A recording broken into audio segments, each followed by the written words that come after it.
Did you know that the largest ever recorded street protest, one of the very first unique one in human history, was in England? Oh, yes.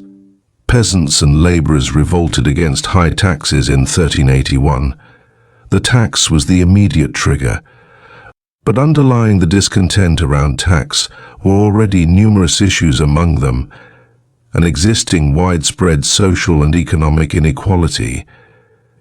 It was as though the society was made up of different classes, where the monarchy was at the top, led by the king, followed by nobles, knights, and then the peasants, who were the majority at the very bottom. The poll tax imposed in 1380 was the third tax in 4 years. Peasants and labourers resented it because they felt that the taxes were unfair and burdensome, that they were only intended to make them poorer. In those days, England experienced economic hardship, and labour shortages made things worse. The Black Death that had occurred between 1347 to 1351 deleted a lot of people, causing the labour shortages and economic hardship.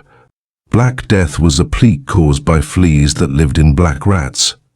When someone was bitten by a flea from an infected rat, they would get the bubonic plague, which had not treatment at the time. Initially, the government used the bubonic plague as an excuse to explain why it had to freeze wages and restrict labourers from moving, something the peasants and labourers resented so much. Work conditions for peasants were oppressive, and they ranged from forced labour to additional land rent rates payable to the king with no accountability. During the protests in June 1381, rebels from Kent and Essex gathered at Blackheath, led by Wat Tyler and John Ball, and together they marched towards London. City residents welcomed them, and while in the city, they targeted symbols of royal authority and wealth, including the Savoy Palace, home of John of Gaunt. They met King Richard II, who was only 14 years old at the time, at the Mile End and Smithfield.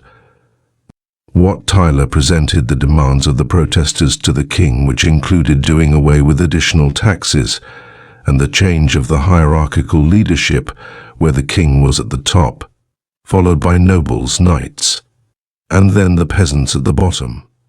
The peasants and labourers were simply looking for an opportunity to be part of the decision-making process and an opportunity to be treated fairer.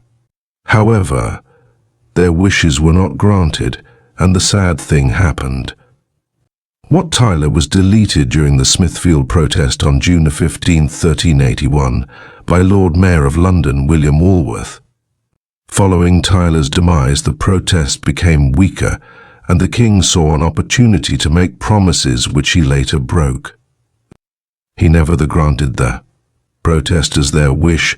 Instead, he suppressed them, and those that were very vocal were hunted down one by one, deleting them one by one. Eventually, nothing changed in the short term, and the protests were deemed unsuccessful. However, the protests were used as a point of reference which impacted the hierarchy of leadership in the successive years. Today, the largest protest of 1381 is still remembered as the English Peasants' Revolt of 1381, a quest for social justice that was unsuccessful.